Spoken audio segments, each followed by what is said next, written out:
Hey guys, this video is about receiving financial aid for going to school or going back to school. When people think of financial aid, they often think of extra money to buy books and campus parking permits. This is a misconception, however. Financial aid that does not require repayment is meant to supplement your income so that you have time to attend your classes, whether online or off. Those of you familiar with the FAFSA application for financial aid know it can be intimidating. Most people are simply not going to qualify. But the reality is that two people who have identical financial circumstances can achieve drastically different results depending on what picture they paint when completing the application. Additionally, completing an application erroneously can not only result in failing to receive financial aid, but can be used to disqualify the student from future financial aid programs. While we at fullsales.org are often able to qualify students who have previously been declined, it's really a lot easier to qualify for one or more programs if it's done correctly the first time. Not only to qualify, but to maximize the amount of your award. Let's face it, getting an extra 400 to 500 a month to virtually press play on your laptop and watch a class online is a pretty good deal. So in this video, it's going to be specific to Pell Grants, but we want to make everyone aware that there are many other grants available. FSEOG is one of them. ACG is another. Now keep in mind $750 a month for an ACG, or I'm sorry, per year, excuse me, is not a big deal. But we want to point out the ACG simply because there are a number of other grants similar to it, and when you combine them, they can make a significant difference in your standard of living. The SMART grant is also another one for understudies, and the TEACH grant for those looking to get into teaching as their profession. There are also a number of unawarded scholarships and student loans that do not require repayment depending on what your circumstances may be. Oops. Okay. FAFSA factors. So when we're applying for these grants, we're looking at basically 4 or 5 different common denominators for all of them. Financial needs, the primary largest common denominator. Student income is based on adjusted gross income, and that's really where most people mess up, and that's why people get declined, is because they simply don't know how to adjust their income. Now, their parents' income is also relevant, and parents oftentimes overstate their expected support for the student.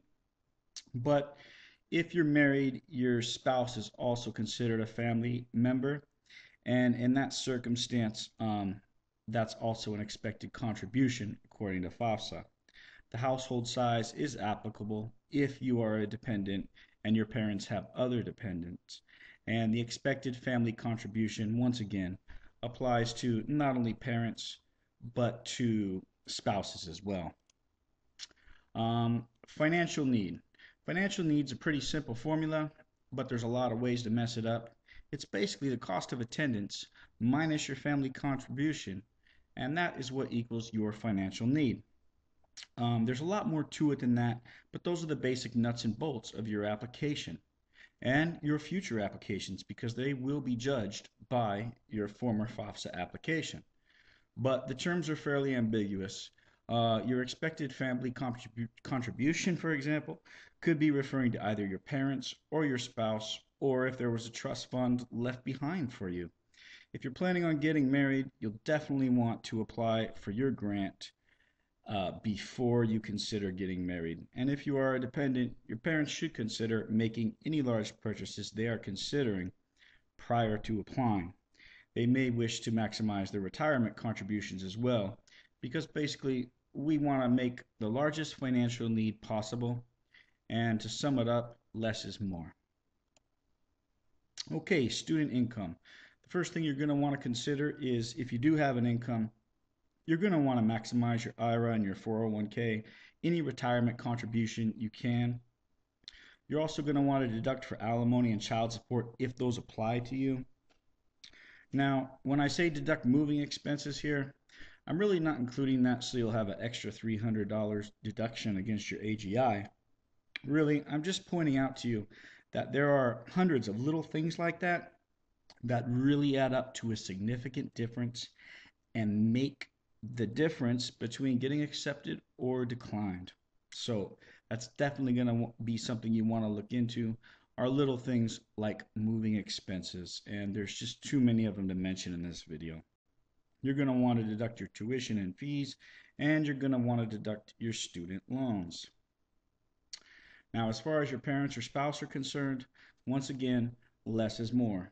They're going to want to purchase their needs prior to applying. And when I say needs, I'm not specifically referring to staples of life. I'm talking about if they're considering purchasing a car or a home. Those are things that they're going to want to do beforehand. They'll also pardon me, want to minimize their capital gains. Um, Hopefully, that's a very good problem to have for most people. I don't know too many people that have that problem, but if they're lucky enough to have that problem, that's what they're going to want to do. They'll also, once again, want to maximize their retirement contributions, and they will not want to use trust funds to hide assets. People do try that. There's things you can get away with, and there's things that you can't. Trust funds are one of those things that you just can't. You'll definitely not want to overestimate your income.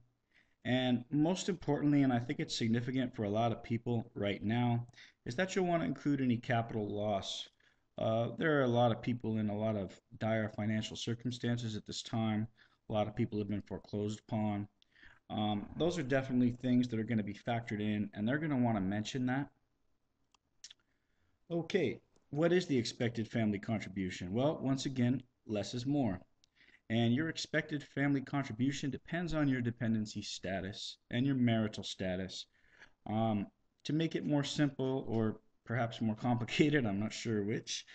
As a general rule, people who file their taxes using the 1040 Easy, 1040A, or the 1040 TEL generally will qualify for these grants. Basically, I think the lowest common denominator of those three forms of tax filing are that the person makes roughly less than 50 grand a year. I think that's what the deal is approximately. I don't remember offhand. But if you file on one of those forms, or your parents do, or your significant other does, there's a good chance you're going to qualify. Unfortunately, people still fail to qualify even who use those forms, primarily because they don't know how to do their adjusted gross income, and they don't know all the millions, or hundreds, I should say, of little things such as moving expenses that add up to a significant difference in the quality of the application. And while students who currently attend college are pretty much familiar with all the stuff that's available to them, people that are returning to school, 30, 40-year olds who have been laid off and want to do something, are generally pretty much have no idea what's going on, and this video is probably targeted to them more. Let's go on to the next slide. Okay, this is the same as our first slide, but we're going to go over each of these things a little more in depth. Now, the Pell Grant is the most common type of grant that people apply for, but it's a mistake to simply apply for that one. I included FSEOG. It's worth $4,000 a year, depending on how much you're awarded. Um, it's also a very large grant. Some people consider it easier to qualify for. Once again, the ACG, that's included simply to remind people that there are dozens of smaller grants available that you should be aware of, and most people are not aware of them. 750 here, 500 there, 800 there. It adds up. The SMART grant, another $4,000 grant, and TEACH.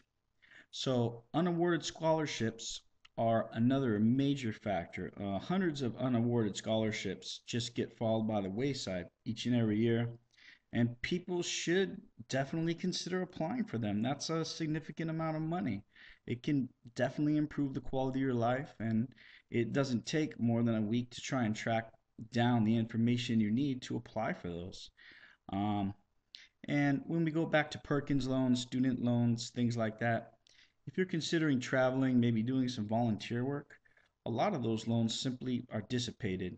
You've compensated through your, I guess, contribution to humanity, And basically, if that's something you're interested in doing, those kind of loans are definitely going to interest you. Whereas normally it's much better to apply for a grant. But there are circumstances where a student loan can be just as rewarding because of the ease of repayment or lack of having to repay at all. Um, at fullsales.org, we're willing to assist any applicants in qualifying for all the financial aid that can be made available to them. Service is free to the public. Don't really know how much traffic's going to be generated from this video, so if it becomes overwhelming, I'll probably take the video down. But go ahead and give us a visit. We will definitely do our best to get your FAFSA applications approved. We'll do our best to make sure you qualify for everything that's relevant to your particular need. And we'll make sure you're well aware of all the things you can do to uh, paint your picture. Once again, people are declined who have identical financial circumstances to others that are approved. And it's simply because the application's pretty much designed to make you fail to qualify. So anyway, thank you for watching, folks. I hope you enjoy the video, and definitely consider getting some help with your stuff, especially since it's free. You owe it to yourself. And this isn't money to buy books and parking permits. This is, an extra $400 or $500 a month for you to improve the quality of your life, really. So once again, I thank you for watching, folks. Visit us at fullsales.org. Let us help you, free to the public. Thanks again.